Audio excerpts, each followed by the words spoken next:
I suppose the only honest way to begin is to admit that none of us saw the danger coming. Not at first. Not even when the signs were already sitting there in the open, waiting for someone brave enough to call them what they were. People like to believe tragedies begin with something loud, a scream in the night, or a door slammed too hard. But in neighborhoods like ours, quiet, orderly, predictable, the bad things start with silence. A kind of silence that doesn't feel empty, but watchful, as if the very air is holding its breath. When I look back now at everything that unfolded in Willowbend Estates, I realize the real question was never what happened. The real question was why none of us understood what was happening until it was far too late to escape it. Willowbend had always been the kind of neighborhood that looked perfect from a distance. The kind that showed up in brochures meant to lure families into believing they were buying safety. Rows of identical houses, pale fences, trimmed lawns, a fountain at the entrance that never seemed to stop running even during water restrictions. Everything about it was designed to suggest peace. But beneath that flawless surface, beneath the painted smiles and the manicured hedges, something else had been growing quietly for years. And we were too polite, too trusting, too intimidated to question any of it. I wasn't living there when the first family disappeared. Not officially. Back then, I was just another resident who paid their dues, nodded at neighbors during morning walks, and tried to stay out of the HOA's radar. Everyone knew that crossing the HOA board, even indirectly, was asking for trouble. But nobody knew how much trouble. Not until the warnings began. But I'm getting ahead of myself. The real beginning, for me, at least, was the night I realized the HOA wasn't just strict or controlling or obsessed with power. It was hiding something, a force older, darker, and far more deliberate than any of us understood. And it started with a file. A thin, unassuming file left on my front porch, wrapped in a weathered manila envelope with my name written on the front in shaky handwriting. I still remember the moment I picked it up. The porch light flickered, humming with that faint electrical buzz that makes your skin crawl. It was late, close to midnight, and the neighborhood was holding that eerie kind of quiet that comes after everyone has fallen asleep, but the world hasn't yet decided to let go of the day. The streetlights were dimmer than usual, as if something had drained some of their glow. Even the insects had gone quiet. The envelope was cold when I touched it. Not chilled by weather, cold in a way that felt wrong, unnatural, as though it had been waiting there for hours but hadn't absorbed a degree of warmth from the world around it. I didn't open it right away. In Willowbend, you learned early that anything unexpected left on your property might be a warning, a citation, an intimidation tactic from the HOA. So I stood there for almost a minute, listening, scanning the shadows, waiting for movement. But there was nothing, just the faint rustle of the trees and the constant, rhythmic dripping of water from the gutter. When I finally went inside and opened the envelope on the kitchen table, the light above me flickered again. My house had been having electrical issues for weeks, but that night the flicker felt timed, almost synchronized with my movements. I remember pausing, my breath tight, as if the room itself was holding tension. When I pulled out the papers inside, I found photographs, old, grainy, black and white photos that looked like they'd been taken decades ago. Each one showed a house in Willowbend, not as it looked now, but as it appeared long before the current HOA existed. The houses looked different back then, weathered, uneven, their yards wild, their windows unwashed. But that wasn't what disturbed me. What disturbed me was the figure. In every photograph, no matter which house it depicted, there was always a figure standing somewhere in the frame. Sometimes in the street, sometimes behind a tree, sometimes near the front porch, half-shadowed, face obscured. It wasn't a resident. It wasn't a passerby. It was something else. Something tall, thin, hunched at the shoulders as if carrying a weight the rest of us couldn't see. Its limbs looked too long, its posture unnatural, its face blurred. Not in the photographic sense, but in the sense that something didn't want it to be seen. The last photo in the pile was of my house. My house before renovation, decades before I had moved in. The figure stood directly in the middle of the front yard, closer than in the other pictures, almost as if it were looking directly into the camera, or into the foot. At the bottom of the photo, on the back, someone had scrawled a message in rushed handwriting. It always chooses a house before it chooses a person. You're next. That was the moment everything changed. Before the file, I assumed the HOA was just another oppressive, power-hungry board of retired homeowners who spent too much time policing mailbox heights and lawn colors. But after the file, I realized the HOA wasn't controlling the neighborhood. It was containing something, or trying to. For months, rumors had been circulating about residents receiving harassment letters, hearing noises outside their homes at night, catching glimpses of movement in their yards after dark. The HOA dismissed all of it as paranoia. Don't overreact, their emails always said. Stay calm. But that message, "You're next," was not an HOA warning. It was something else entirely. I didn't sleep that night. I sat in my living room in the dark with the blinds open, staring out at the street, waiting for movement. Every small noise made me flinch. The creak of the floorboards, the hum of the refrigerator, the faint whistle of wind through the slightly cracked window. I found myself jumping at each sound, convinced something was coming. At around 3 a.m., it happened. A motion sensor light flickered on across the street. Mr. and Mrs. Landon's house. They were quiet, private people who kept to themselves, but were always polite during neighborhood potlucks. The light blinked on, then off, then on again. Something was moving in their yard. I leaned forward, my heart hammering. There, something tall, something thin. For a second, it was just a silhouette. Then it moved toward their backyard gate, slow, like it was gliding, not stepping. I stared so hard my eyes burned, trying to make out details, but the darkness swallowed everything. The light clicked off. Then the Landon's dog started barking, a frantic, terrified barking that cut sharply through the night air.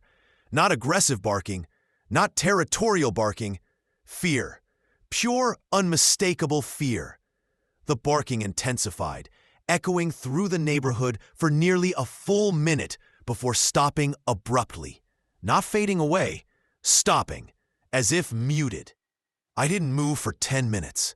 The next morning, the HOA sent out a neighborhood-wide email at 6:14 a.m.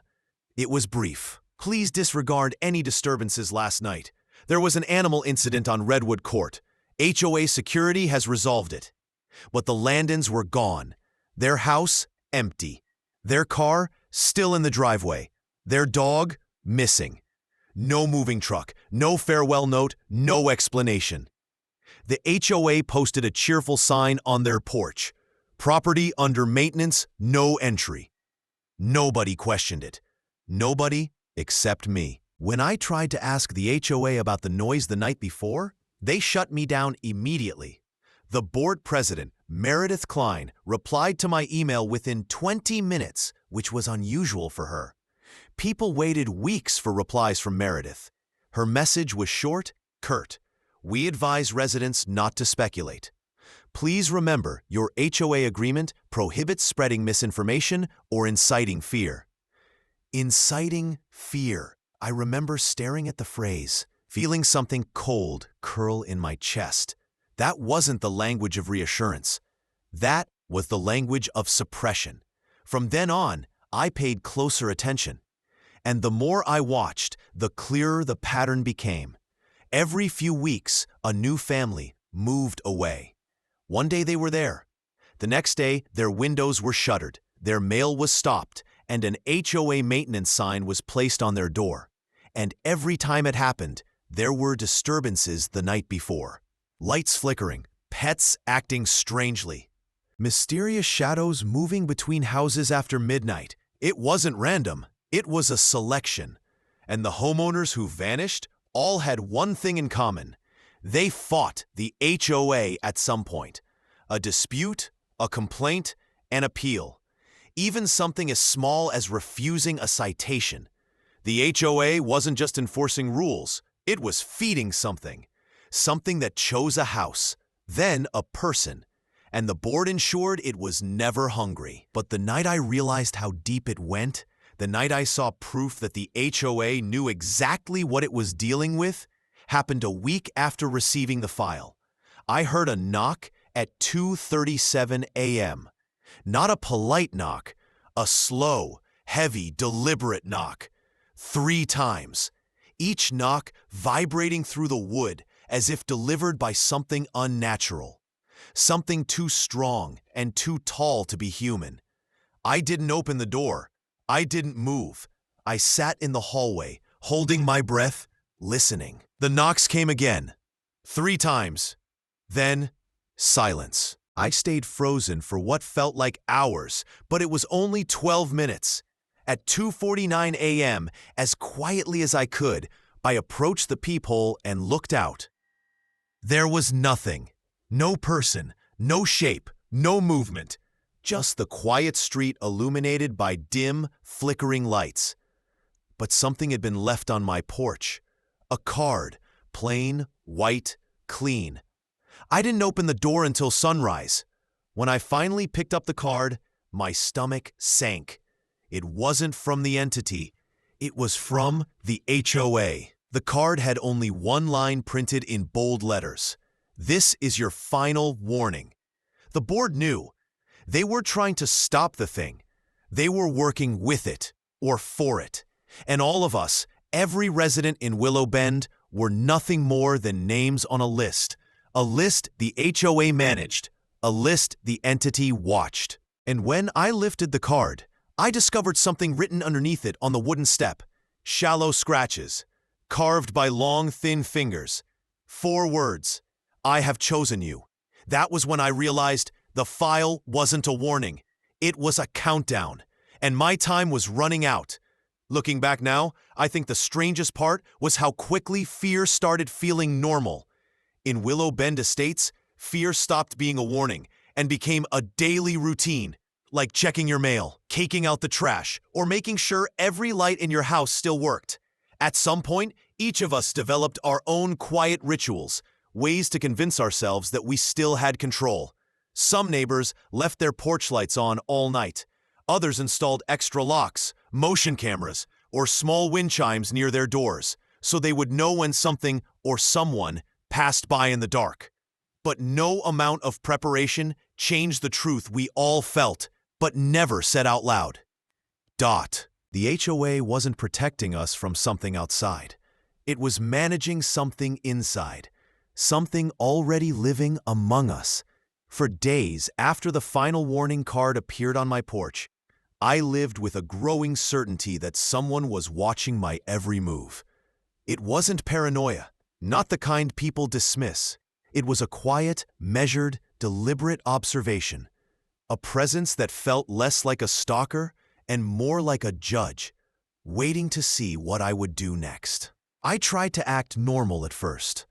I followed my routine, watered my lawn at the approved HOA time, put my trash cans out exactly at 7 o'clock a.m. on pickup day, avoided eye contact with the board members when they drove slowly through the neighborhood in their white golf carts, clipboards in hand. The more I pretended everything was fine, the more I hoped the thing would lose interest in me. But deep down, I think I knew. Once it chose a house, it never unchose it. The event that pushed me over the edge happened on the 4th night after receiving the card. I had just gotten home from work. The sun was setting, casting long orange shadows across the houses. The kind of shadows that sharpen edges and make every corner look like it's hiding something. When I pulled into my driveway, I noticed an HOA board member standing in front of my home, Arthur Briggs. He was one of the newer members. A middle-aged man with thinning gray hair and a stiff posture that made him look constantly uncomfortable in his own skin. He had a clipboard pressed tightly against his chest, and he wasn't inspecting anything when I arrived. He was just standing there, staring at my front window. I got out of the car slowly. "Arthur?" I said, forcing a smile. "Everything okay?" He didn't look at me at first. His eyes remained fixed on the window, my living room window, where the curtains were drawn, but the faint outline of furniture could be seen. Only when I said his name a second time did he turn his head toward me. His expression was strange, not tense, not angry, empty, as if he was listening to something else, something I couldn't hear. Finally, he spoke. "Lights," he muttered. "Keep your lights on tonight." I blinked. "Sorry? What did you—" He cut me off, shaking his head slowly. "Don't ask questions. Just don't let the house go dark." Then he looked back at the window, swallowing hard. "It doesn't like the dark. Not until it's ready." Before I could say another word, he walked away. Not hurriedly, not nervously, just walked like a man carrying a burden he no longer understood how to set down. That night, I didn't turn off a single light. My house glowed like a lighthouse in a sea of neat, symmetrical darkness. And still, around 3 a.m., something moved across my backyard. I heard the sound first, a long, scraping drag against the fence, the kind of sound that makes your skin crawl even when you can't see what caused it. I crept to the window and, keeping myself hidden behind the curtain, peeked outside.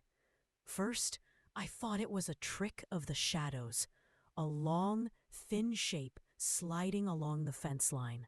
But then it stopped and straightened and turned.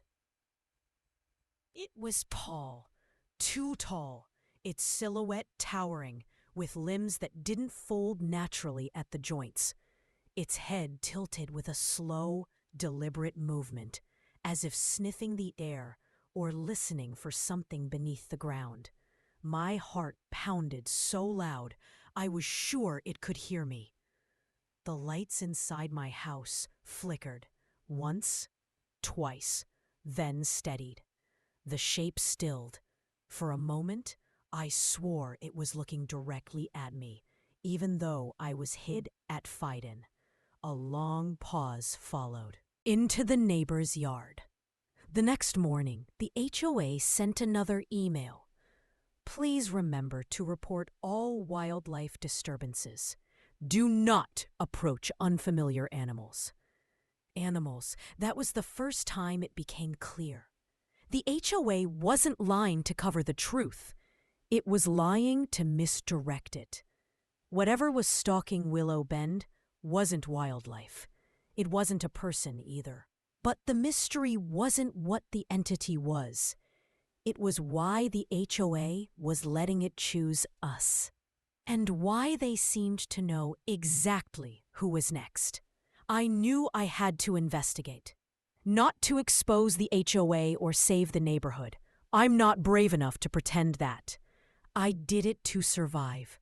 If the entity had chosen me, then understanding how others died, vanished, or were taken was my only chance to avoid their fate. The first clue came from a neighbor who moved out, or supposedly moved out, 6 months prior.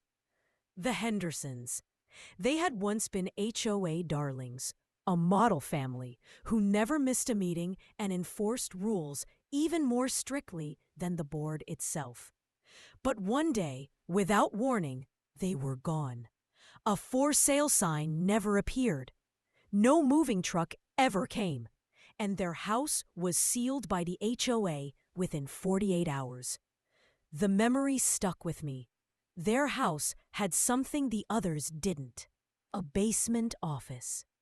Mr. Henderson used to run home inspections for the HOA. He had access to files others didn't. Maybe he saw something he shouldn't have. I waited until night.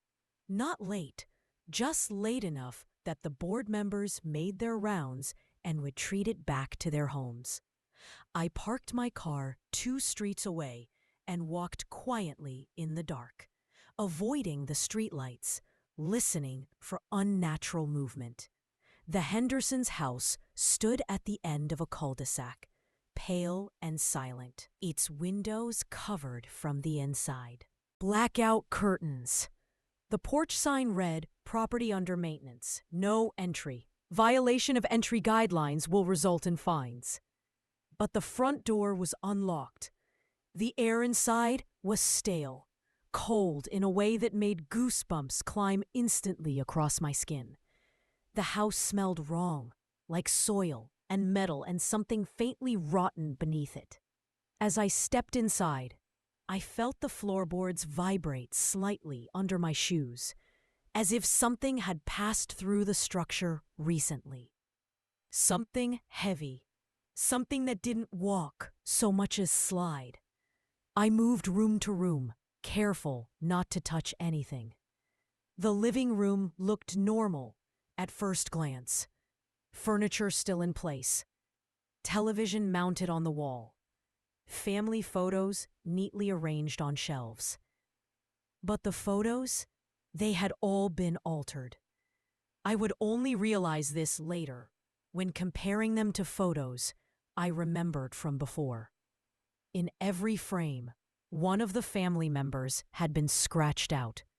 Sometimes the mother, sometimes the son, sometimes T, or something was trying to erase their presence selectively, piece by piece. The basement door was unlocked too. When I descended, the air grew colder, heavier. My breath fogged in front of me. The room was filled with boxes stacked against the walls, most labeled with generic titles like receipts, utilities, holiday decor. But in the far corner, partially hidden behind a cabinet, I found a box labeled HOA, Confidential Archives, Do Not Open. The lid had been forced open already. Inside were files, hundreds of them. Old, yellowed papers, photographs, maps of the neighborhood dating back decades before Willow Bend was developed, and journals, handwritten journals from board members long dead or long missing. My hands trembled when I reached for the first file. It was labeled Incident Report Number 001, The Beginning. The document was nearly 50 years old. The handwriting was shaky. The ink faded. But the words were clear enough. The figure appeared before the land was divided. It follows the individuals who claim ownership of the soil. It welcomes order. It thrives when rules are enforced. The board must maintain structure. Without structure, it wanders. Without guidance, it chooses freely. Under the paragraph was a map, an old surveyor's map of Willow Bend before construction began. And drawn across it, with dark strokes of charcoal, was a tall figure standing at the center of what would one day become Redwood Court. My heart hammered. I rummaged deeper into the box. Another file. Selection Patterns, 1979 to 1994. Another. Behavioral Notes, The Overseer. Another.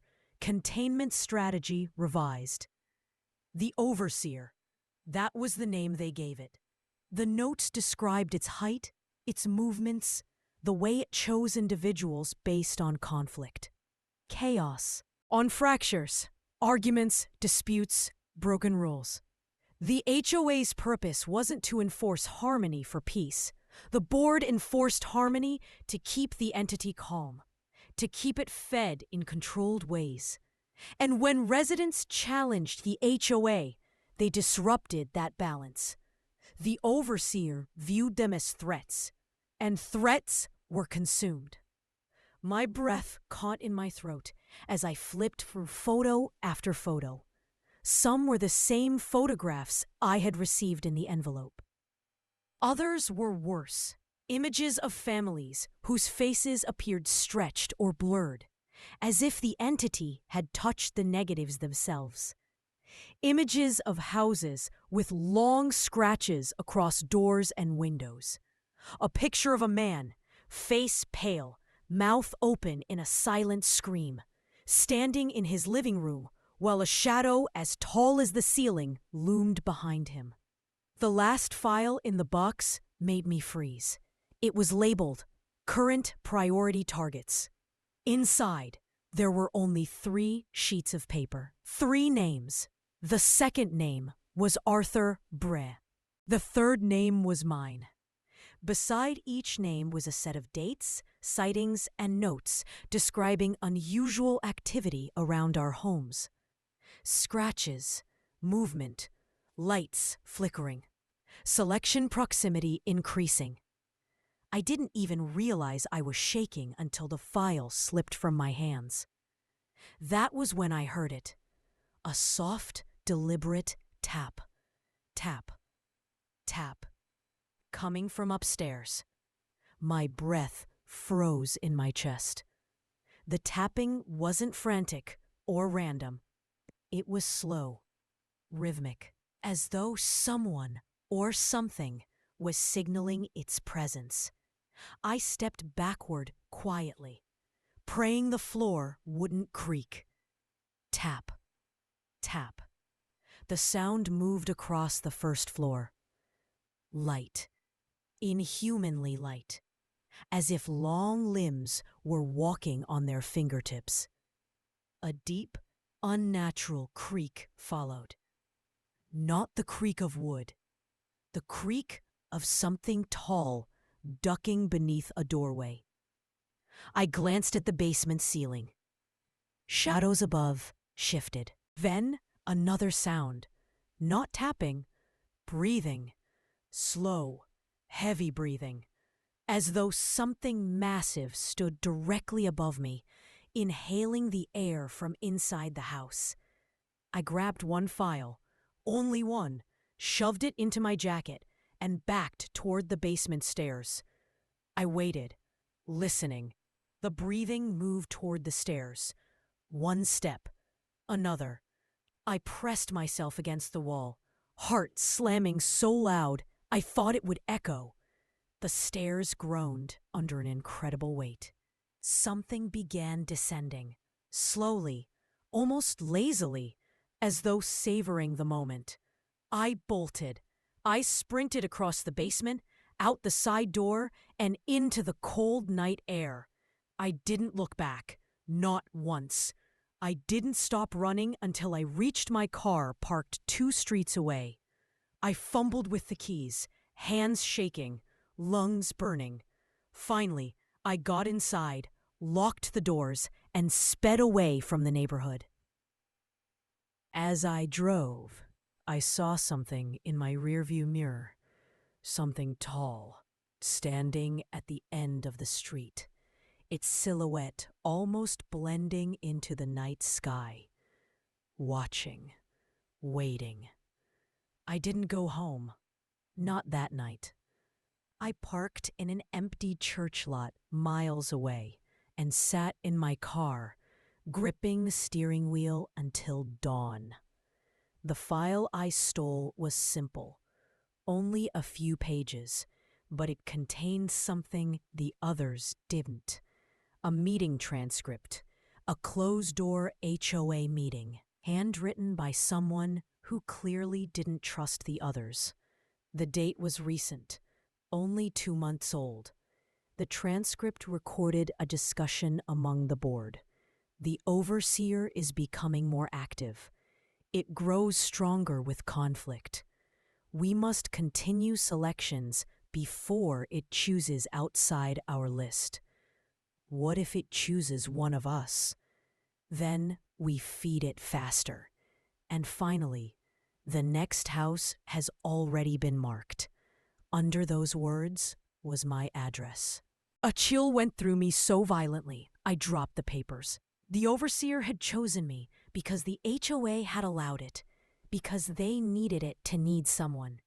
And they needed me to disappear quietly. But they made one mistake. They didn't realize I knew now. They didn't realize I had proof, or that I was willing to fight. And as dawn broke over Willow Bend, casting long orange light over the houses again, I understood one thing with absolute clarity. The entity may have chosen me, but the HOA had declared war.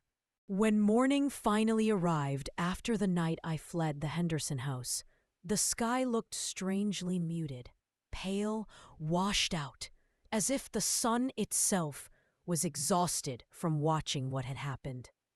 I sat in my car for nearly an hour outside that small church parking lot, eyes swollen from lack of sleep, fingers trembling against the steering wheel. I kept expecting to see that tall silhouette appear again in the distance, waiting for me, patient as death. But nothing moved.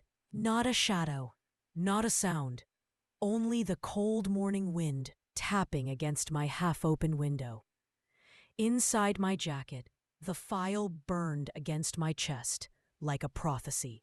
My name, my address, my fate, discussed casually in a handwritten transcript. I must have read those lines 100 times, each one twisting deeper into my mind. The next house has already been marked. My address. The overseer choosing quickly now. It didn't feel real. Not the way real fear feels. Sharp, immediate, instinctive. This fear was slow, suffocating. The kind that seeps through your skin and settles into your bones. I kept thinking about Arthur Briggs and how he'd warned me to leave my lights on. His empty stare, his trembling voice. He wasn't trying to protect me out of kindness. He was terrified. Terrified because he knew exactly what the entity did to its chosen. And now that it had chosen me, he knew what would happen next. When I finally turned the ignition and drove back toward the neighborhood, a strange numbness replaced my panic. A part of me hoped my house would be burned down or vandalized or somehow altered during the night. Anything that would confirm I shouldn't go back. But as Willow Bend came into view, the streets looked painfully normal. Too normal. The kind of normality that feels staged, artificial. The fountain at the entrance ran smoothly, its water sparkling in the morning sun, disguising the decay beneath. A couple walked their dog. An older man in a windbreaker jogged past the mailbox cluster.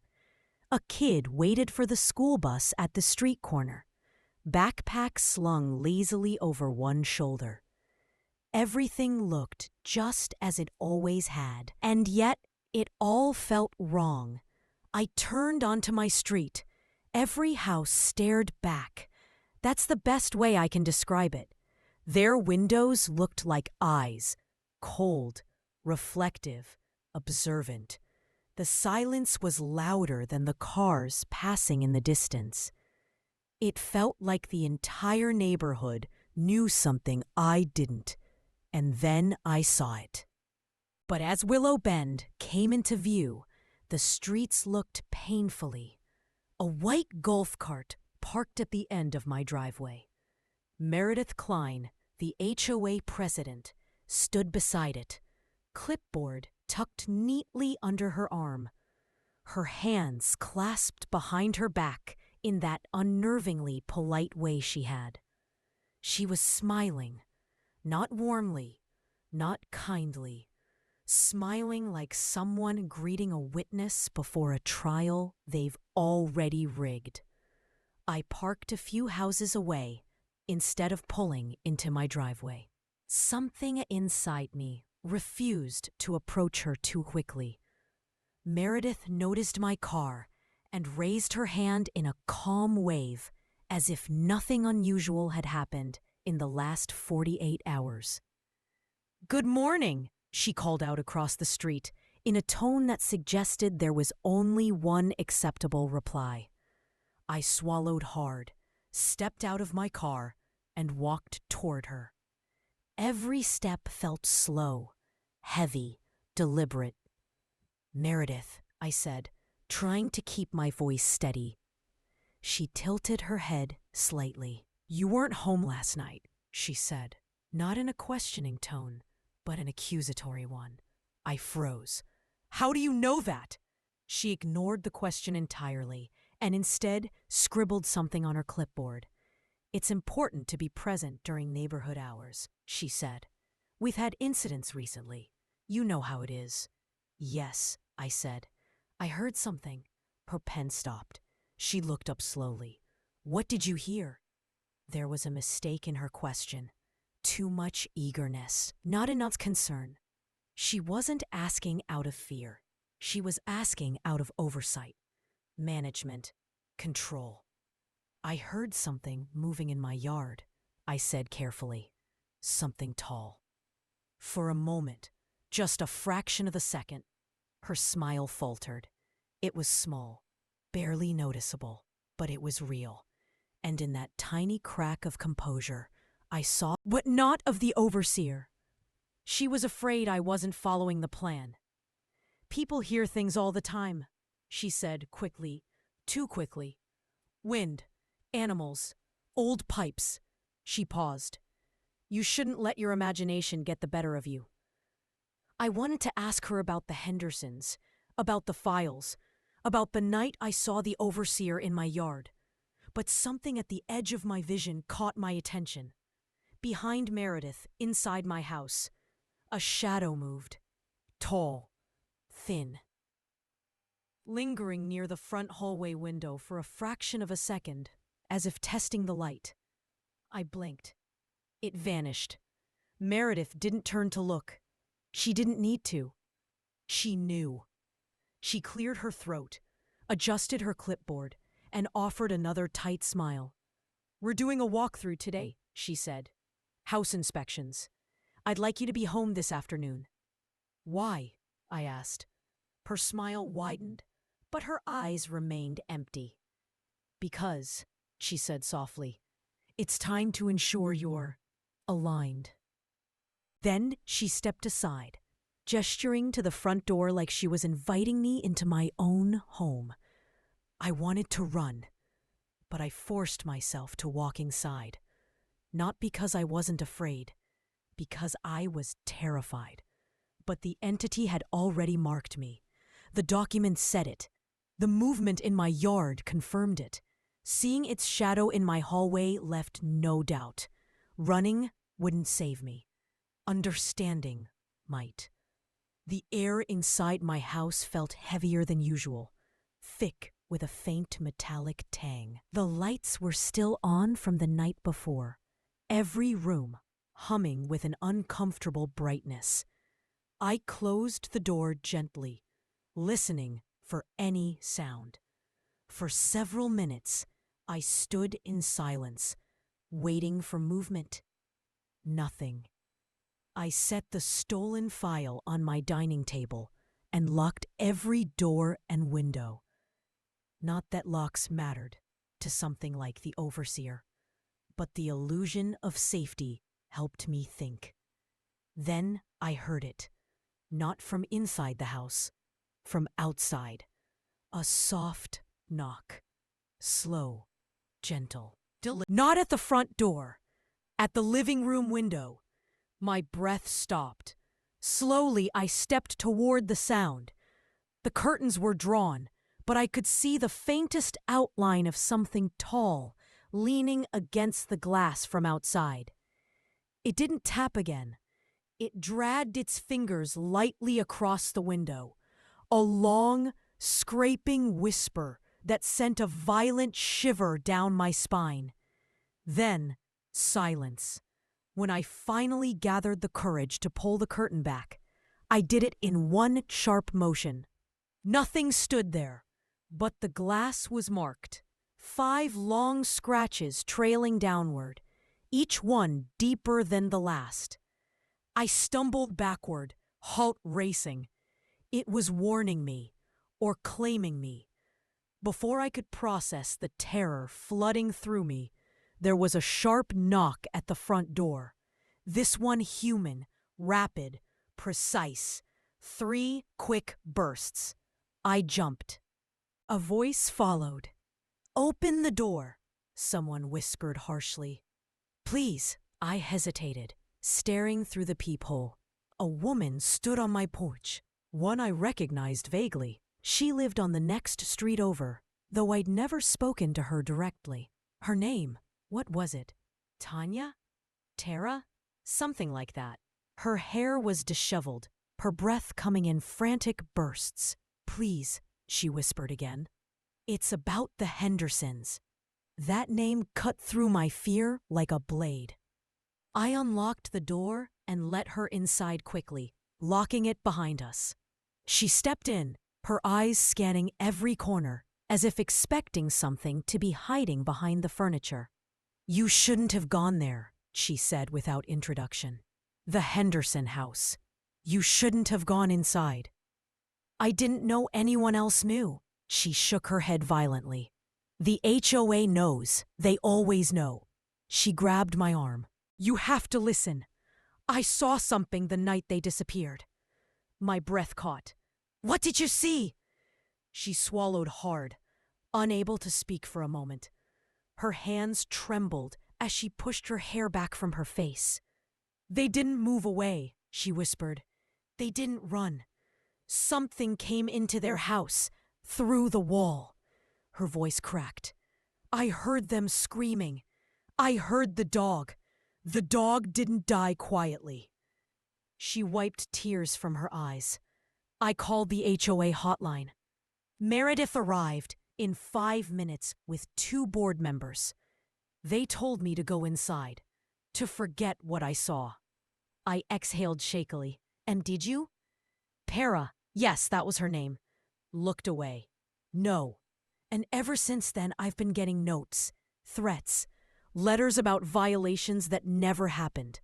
They're trying to make me disappear the same way.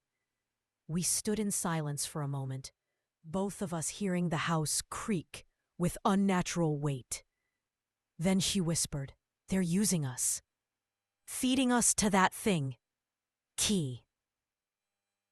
It chooses the house, but the HOA narrows the list. They give it people they don't want anymore. I felt the room tilt slightly. "I know. My name is in the file. I saw the records." Her eyes widened. "You have the files?" I nodded. She grabbed my shoulders, her voice barely controlled. "Listen to me. If the HOA knows you found their archives, they won't let you live long enough for that thing to take you. They have their own way of cleaning up loose ends." Before I could respond, the doorbell rang. Meredith's voice grew sharper. "We know you're inside. Open the door." I held my breath. Then something else happened. Something horrifying. Behind the board members, behind their neatly pressed clothing and stern expressions, a shadow rose. Tall, towering, like a second doorway behind them.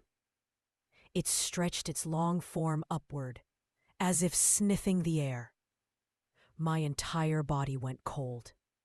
Tara grabbed my wrist and whispered, "It's here for you." The doorbell rang again, harder. Then the knocking started. Not human knocking. The overseer's knocking. Slow, heavy, 3 beats, exactly like the window. My thoughts collapsed into pure instinct. I grabbed the files from the dining table, shoved them into a backpack, and pulled Tara toward the back door. "We have to go," I whispered. She nodded, tears forming in her eyes. The knocking at the front door grew louder, deeper, as if something massive was pressing against it. We ran through the house. Behind us, the front door frame began to crack. Meredith's voice followed us, cold and confident. "You can't run. It's already chosen." But we ran anyway. Through the kitchen, out the back door, into the cold morning air. Because even if the overseer wanted me, the HOA wanted me dead sooner. And that difference, that tiny, horrifying difference, it meant we still had a chance to survive. They say every neighborhood has a heart, the kind that beats quietly beneath everyday life, beneath trimmed lawns and muffled greetings and driveways washed clean each morning. But Pine Shadow had something else beneath it.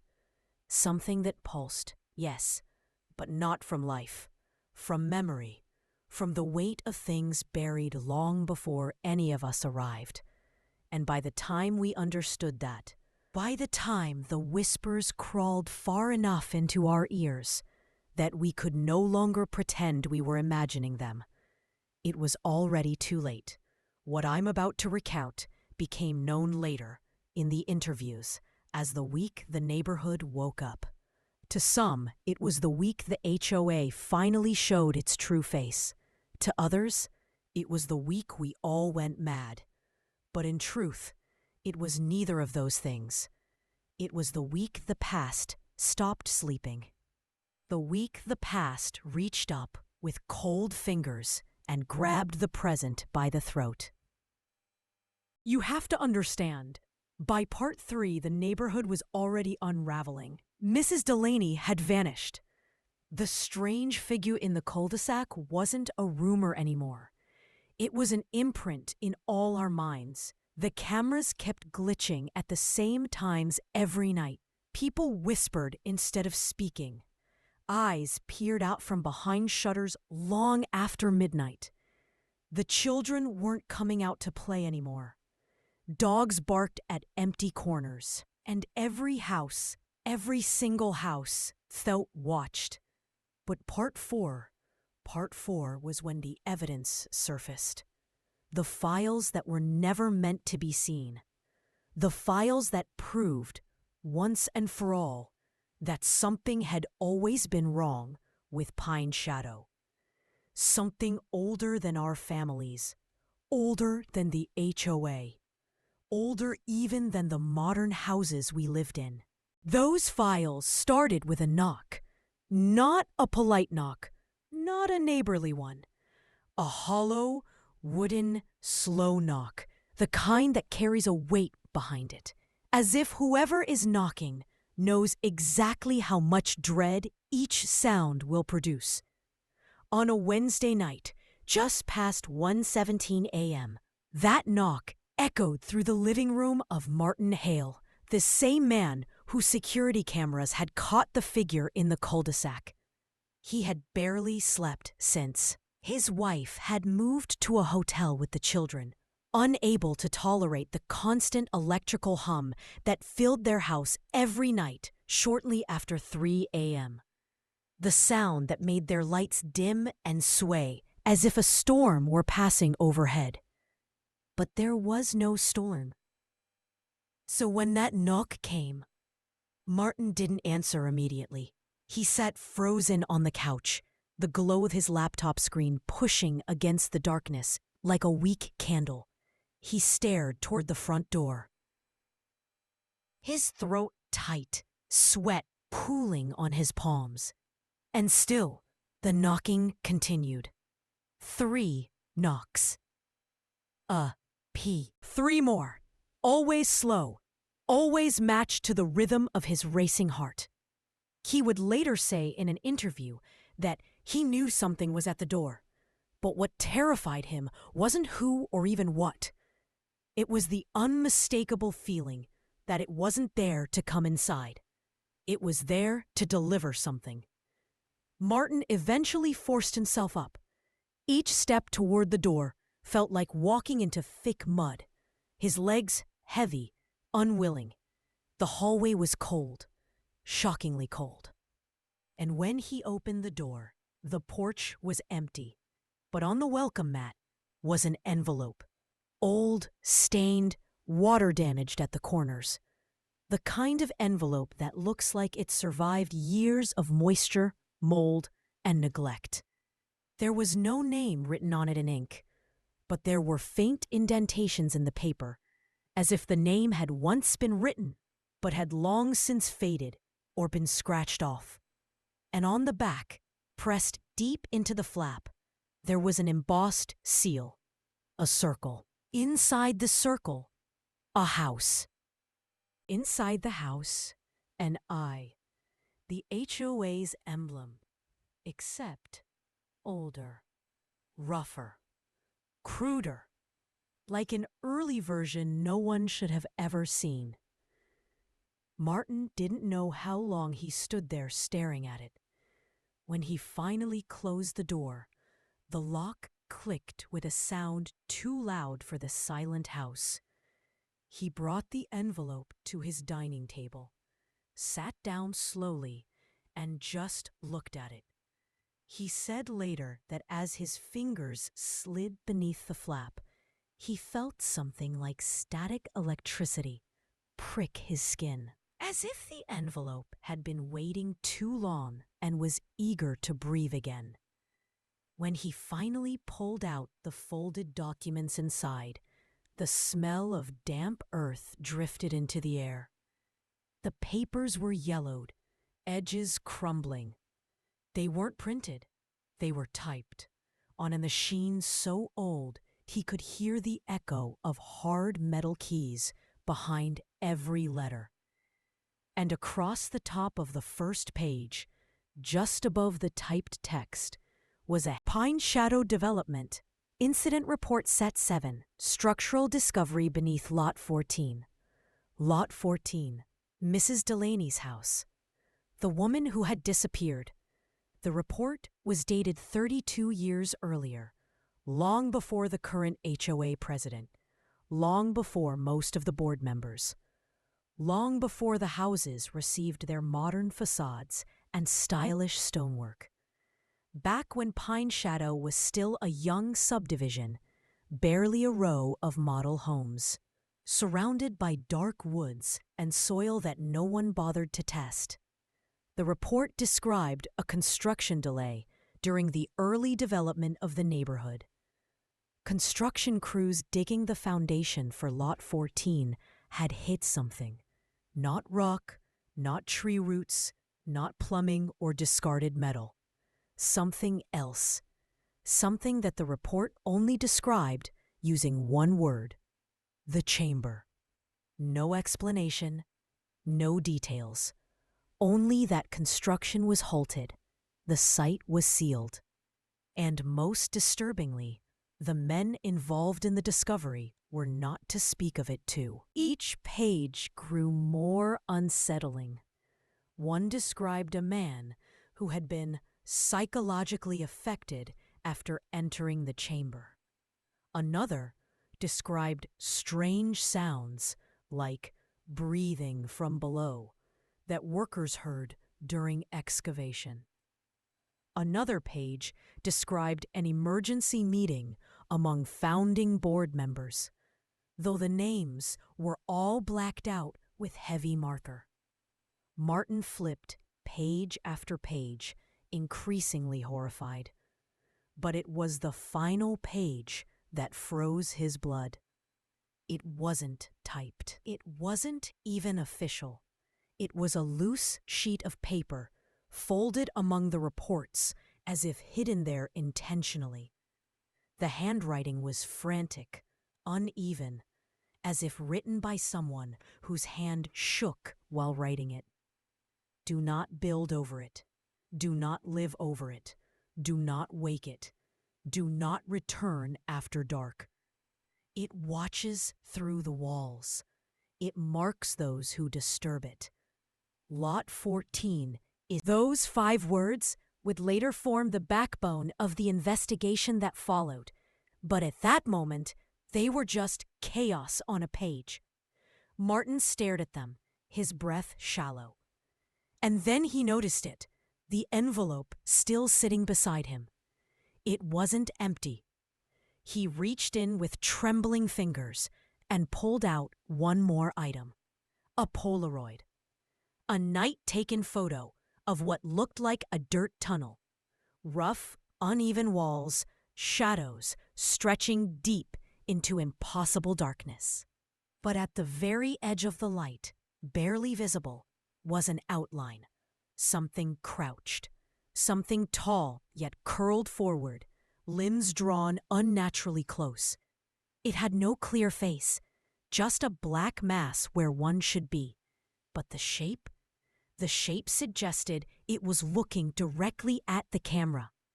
And at the bottom of the Polaroid, written in shaky ink, taken beneath Delaney House, 1993. Martin shoved the documents back into the envelope, as if trying to undo what he had seen. He stood up, pacing, running a hand through. A sound he first thought was the wind. A slow, dragging sound beneath his floorboards. Something moving under the house. Something that had been awakened. Martin didn't sleep the rest of the night. And at dawn, he made a decision that would escalate everything. He shared the envelope with 3 neighbors, the same 3 who had already been investigating the Delaney disappearance. The same 3 who had begun noticing patterns in the HOA's meeting minutes and surveillance footage. By noon, the 4 of them gathered at the back of the Hale residence, and Dr. Elaine Mercer, a psychologist who had begun documenting neighborhood behaviors and collecting testimonies from residents too afraid to speak publicly. They read the reports in silence. When they finished, Nora folded her hands and said what none of them wanted to admit. Whatever they found beneath Lot 14, it's still there. Elaine didn't blink, and the HOA has known all along. Javier rubbed the bridge of his nose. So what now? We can't go to the board. They'll bury this. Martin stared at the Polaroid. We don't need the board. We need the house. Silence fell between them. Lot 14, the Delaney house, the place where the lights flickered at the same time every night. The house where the blinds never fully closed. The house where neighbors claimed they heard knocking from inside, even though no one had lived there since the disappearance. The house with a basement door that seemed to breathe when you stood near it. Nora exhaled slowly. If we go inside, we go before sunset. Elaine nodded. And we go together. Javier looked at Martin. You willing to lead the way? Martin hesitated, then looked down at the envelope, at the Polaroid, at the Circle House Eye seal on the flap. Someone delivered this to me, he whispered. Someone wanted us to see it. And someone wants us to stop, Elaine responded softly. None of them needed to ask how she knew. Because right then, right at that exact moment, the neighborhood security sirens wailed in the distance. A sound no one had heard in over a decade. A sound reserved for only one thing, an internal HOA breach. But as the 4 of them ran outside, hearts pounding, adrenaline flooding through them, they realized something far worse. The siren wasn't coming from the HOA office. It was coming from Lot 14, the Delaney house. The house that was supposed to be empty. The house where something had been sleeping. And the Fernet was wide open. The footage that Javier would later retrieve from his own shoulder camera confirmed what they felt as they approached the house. That the air grew colder with every step. The trees seemed to lean inward, as if listening. The wind completely stopped, turning the entire neighborhood still and breathless. When they reached the porch, The four of them hesitated. Not because they doubted the danger, not because they feared consequences from the board, but because at that moment, the sounds from inside the house suggested they were no longer the first to enter. Someone else was inside, and whatever they were searching for was searching back. The living room was dark, except for the weak gray light sneaking through half-drawn curtains. Dust layered the furniture like thick snow. The air was heavy with that same damp smell Martin had sensed from the envelope. Earth, rot, something ancient, something. They moved together, slow, precise, each step echoing in a house that had no right to feel so hollow. And as they turned the corner into the hallway, Nora froze because the basement door at the end of the hall was open. Not ajar, wide open, revealing the top of a staircase, descending into darkness, thick enough to swallow sound itself. Javier whispered, "There's no light down there." Elaine stepped forward. There wasn't meant to be. Martin swallowed hard. "This is where the tunnel was." "The chamber," Nora corrected. "This is where it becomes real." They moved closer to the basement door, and the deeper they stared into the darkness, the more they heard it. Something too faint to identify, like distant breathing or shifting soil. A sound that didn't match any human rhythm. Elaine reached the edge first. Her hand trembled as she switched on the flashlight she brought. The beam cut through the darkness and revealed the stairs. Each wooden step creaked when their weight pressed down. The walls felt cold, the air colder. And partway down the staircase, the smell intensified, thick enough to taste. It clung to the throat, heavy, suffocating. Halfway down, the basement opened into a wide, unfinished space. Dirt floor, exposed beams, a single wooden door on the far wall, old, cracked, almost pulsing as if something behind it breathed in and out. The same door from the Polaroid, the door leading to the tunnel. The chamber. Nora raised her camera. "We document everything." Elaine nodded. "If something happens, the truth must survive." Javier approached the wooden door first, hand hovering inches from the handle. He whispered almost to himself. "She said she heard knocking from this door." Martin's voice was barely audible. "Then whatever's behind it wants out." The moment Javier touched the handle, something shifted in the darkness. A single word, soft but unmistakable. "Closer." Javier jerked back, but it was too late. The door creaked open on its own, swinging inward slowly, revealing the narrow dirt tunnel beyond. The four of them stared into the passage, their flashlights catching stray particles floating in the cold air. The tunnel stretched deeper than any basement should allow, deeper than any residential foundation could support. It angled downward, walls closing in tighter the further it went. And carved into the dirt just inside the tunnel entrance were symbols. Rough, uneven, scratched quickly and violently into the walls. Symbols of an eye, repeated o'er and over. Martin stepped inside first, each movement slow, as if pushing against invisible resistance. The others followed, their flashlights shaking. The tunnel walls seemed to absorb the light rather than reflect it. And a few feet in, Nora gasped. There were footprints in the dirt, fresh ones, a long, dragging stent. Too long, and beside it, smaller prints, Human prints, a woman's size, leading deeper into the dark. Elaine whispered, "Delaney." Javier's flashlight flickered. Or whoever took her.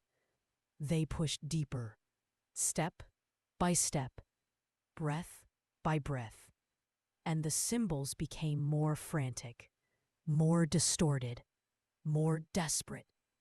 The air grew colder. The sound grew louder. The distant, rhythmic, unnatural breathing. And then they reached the chamber, a circular underground space supported by crude wooden beams, walls carved with more symbols of the eye, floor sunken slightly in the center. The air was thick with cold, too cold for anything natural. At the center of the chamber was a chair, old, wooden, strapped, and on the ground beside it, a second Polaroid.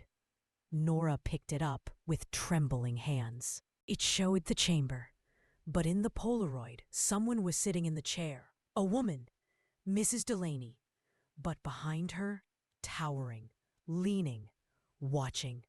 That same figure from the first Polaroid.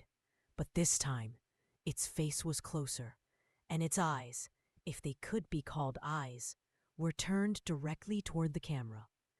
Nora dropped the Polaroid, breath shaking. The others stared in horror. Javier whispered, "We need to leave." Elaine shook her head. "We need to know where she went." Martin raised his flashlight and then froze, because on the far wall of the chamber, something was carved deeper than all the symbols. A sentence, raw, violent, fresh. "The HOA promised us more. Bring them back." Javier backed away. "We're leaving, right now." But they didn't make it 2 steps before something moved behind them. Something that had been waiting. Something that had crawled deeper into the chamber while they were distracted. Flashlights jerked around, and for the briefest moment, they saw it. Tall, bent, limbs too long, head tilted, staring, silent, watching. The flashlight beams hit its form and instantly flickered into darkness. Then the sound came. Not breathing, not whispering. A low, guttural rumble that vibrated through the chamber floor. Nora screamed. Javier grabbed Martin's arm. Elaine fumbled to turn her light back on. But Martin's flashlight came on first. And the figure, the entity, the shadow was gone. But the symbols on the walls were glowing. A faint, sickly red, as if blood had seeped through the carvings. Elaine's voice cracked. It woke up. Martin swallowed. It was never asleep. They ran. They didn't think. They didn't breathe. They sprinted through the tunnel. Flashlights bouncing wildly. The cold air rushing past them as if something massive moved through the chamber behind them. Something that now followed. The wooden beams creaked overhead. Dirt fell from the ceiling. The tunnel groaned like a living thing. By the time they reached the basement stairs, the temperature had dropped so low that each breath came out white. Their skin burned from the cold. They burst into the hallway, slamming the basement door shut, and Nora jammed a chair under the handle. Martin locked the deadbolt. For a single moment, the house was silent. And then, the basement door shook. Once, twice, a slow, deliberate rhythm. 3 knocks, the same knocks Martin had heard at his door. Elaine whispered, "It followed us." Javier stepped back, voice trembling. "It knows us now." Martin looked toward the front door. "We need to leave." "No." They grabbed the envelope, the documents, the Polaroids. They ran. Out of the house, down the sidewalk, not stopping until they reached the far end of the street. Only then did they dare look back. The Delaney house stood still, silent, dark, except for one thing. The basement window, a small square pane of glass near the ground, had a shape behind it. A shape with a face too dark to see, watching, waiting, marking them. From that moment on, none of them slept. From that moment on, everything changed. Because once the files surfaced, once they saw the chamber, once they heard the knocks, the HOA no longer pretended. The rules changed, the warnings escalated, and the disappearances weren't over. They call it the week of silence now. In the interviews, in the survivor testimonies, in the reconstruction pieces, everyone refers to it like a natural disaster, like a hurricane, or a wildfire, or an earthquake. But storms end, earthquakes stop, fires burn out. What happened in Pine Shadow didn't end. It paused. It held its breath. Because Part 5 wasn't the moment the neighborhood fell apart. No. Part 5 was the moment it realized it was already broken.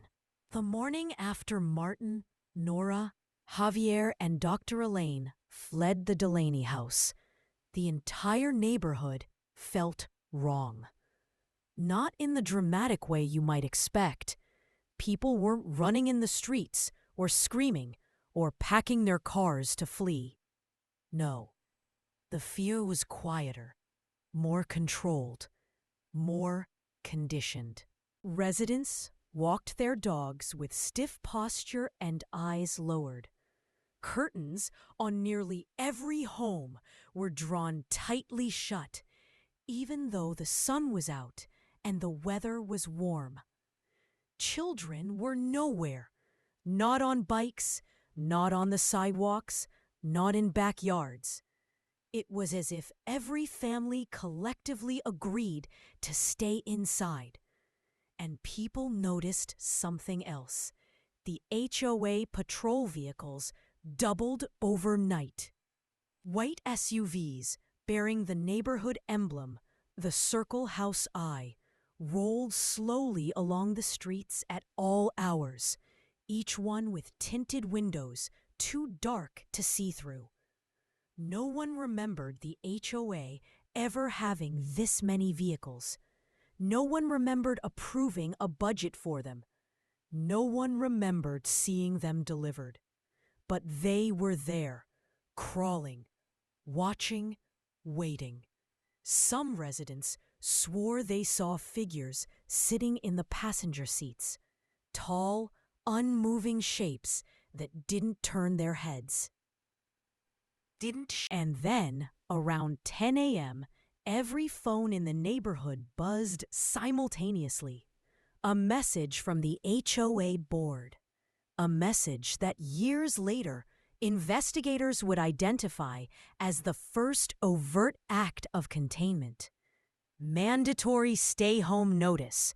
Due to maintenance operations regarding neighborhood safety, all residents must remain inside their homes for the next 72 hours. Do not go outside. Do not open doors. Do not approach the HOA office for any reason. This is for your protection. No explanation. No signature. Nothing reassuring. Just orders. Cold ones. And although residents texted each other, although group chats ignited with panic and confusion, no one dared step outside. Because by then, they'd all heard something. Something they couldn't explain. The knocks. 3 knocks. Slow, heavy, rhythmic. On walls, on floors, on windows, on doors. Some families heard them beneath their basements, echoing like someone tapping from the earth. Others heard them in their attics, as if something crawled just behind the insulation. Some heard them behind their bedroom walls as they tried to sleep, each knock syncing with their heartbeat. By mid-afternoon, the knocks grew louder. By evening, they stopped completely, and the silence that followed was worse. While the families hid inside, Martin, Nora, Javier, and Dr. Elaine gathered in Martin's garage, one of the few places not visible to HOA cameras. They were exhausted, shaken, and all running on adrenaline. The envelope sat on a metal table between them, its edges frayed, its contents spilled out like a crime scene. Dr. Elaine spoke first. "We can't stay quiet anymore," she said, voice raw from lack of sleep. "This isn't an investigation now. It's containment. They're trying to keep us inside for a reason." Javier paced the length of the garage, his steps hard and erratic. "We go public. We send the documents to the news, to the city offices, to the state. Someone will pick it up." Nora shook her head. "We don't know who's compromised. You saw those files? This goes back decades. We go to the wrong people, and it disappears." Martin stared at the Polaroid taken inside the chamber, the one with Mrs. Delaney, the one with the shadow behind her. He hadn't been able to sleep since. Every time he closed his eyes, he saw its face, or the suggestion of its face. "This wasn't the HOA we know," he said quietly. "This started with the founders, with the original board. This entity, this thing, was buried by them, not by us. But the current board? They inherited it," Elaine finished. "They're maintaining it," Nora whispered. "They're feeding it," Javier said. Silence fell. And then Nora leaned forward, placing both hands on the table. "There was more in the archive," she said. "Not just the reports. Meeting minutes, logs, rituals." Martin blinked. "Rituals?" Nora unfolded another document, one she hadn't shown earlier, typed on the same old machine. Stained, edges brittle. Quarterly compliance ritual, observation cycle. Below it, participants, rotating board members. Purpose, appeasement of the Watcher. Martin felt his blood run cold. The Watcher? Elaine nodded. The entity. Javier exhaled slowly. They named it. Names have power. Names give things identity. Names give things permission. "What does it want?" Martin whispered. Nora read further. "It watches for movement, watches for change, watches for new residents, watches for violations." "Violations of what?" Javier asked. That answer came from Elaine, who pointed to the bottom of the document with trembling fingers. Violations of the covenant. None of them knew what that meant yet. But they would. Soon. Because Pine Shadow wasn't governed by the HOA handbook, the one with grass-length rules and acceptable paint colors and quiet hours. It was governed by something older. A covenant older than the neighborhood, older than the development, older than any resident alive today. A covenant the founding board had signed long ago. A covenant sealed not with ink, but with something else. The first disappearance after the Delaney incident happened on Thursday morning. His name was Franklin Porter. Retired, friendly, always watering his roses at dawn. One of the few residents who still left his curtains open despite the growing fear. Not that morning. His curtains were closed. But the roses, always trimmed, always vibrant, were wilted, petals blackened, leaves withered as if touched by fire or frost. Neighbors noticed, but didn't think much of it. Until a maintenance worker, HOA employed, approached the Porter home around 9 a.m. Cameras later reviewed would show the worker knocking on the door. No answer. Knocking again. Still no answer. So the worker stepped back and wrote something on a clipboard. Something investigators later identified only because the worker himself vanished the next day. A single word. Marked. The next footage caught the worker walking away, then stopping, then looking back at the house. Head tilted, as if hearing something from inside. Then turning around and walking quickly.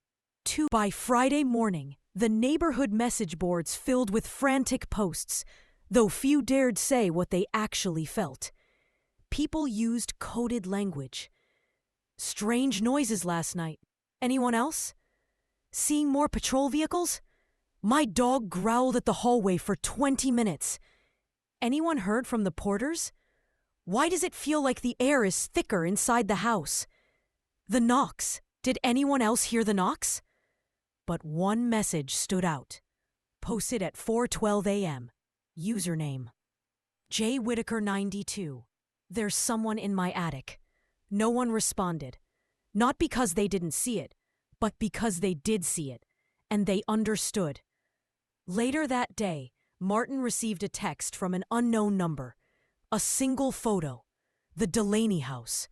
Taken from inside someone else's home. Zoomed across the street. Basement window visible. And behind the glass, that same face, that same darkness, closer now, watching. Martin dropped the phone. Meanwhile, in the garage, Nora uncovered more of the files, documents detailing the early years of Pine Shadow, the expansion, the renovations, the rebranding. But one file caught her eye. The only one printed on a different kind of paper. Thin, more translucent, almost like parchment. At the top, original HOA covenant, founding members only. This wasn't like the other documents.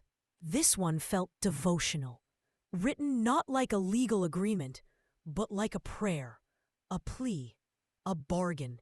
The first section read, "We build over the land you guard. We honor the chambers you keep. We obey the warnings. We maintain the watch." The second section read, "In exchange, you remain below. You remain silent. You accept our offerings. You spare our homes." And at the bottom, 7 signatures, the founding board, all names redacted but one. And that single surviving name belonged to the just behind doors, just under floorboards, voices that sounded like neighbors, but weren't. Voices calling names. Martin, Nora, Elaine, Javier, Franklin, Delaney. One neighbor later said the voice outside her door sounded exactly like her son, but her son was asleep upstairs. People knew better than to answer, but one man didn't. And at 9:27 p.m., the neighborhood heard his scream. Short, violent, cut off too soon. The HOA patrol vehicles arrived at back in the garage. The group listened to the whispers outside. They didn't dare open the door, not with what they'd seen in the Delaney house, not with the symbols carved into the chamber walls, not with the basement knocks that followed them home. The power flickered once, twice, and then the garage fell into total darkness. They froze, listening.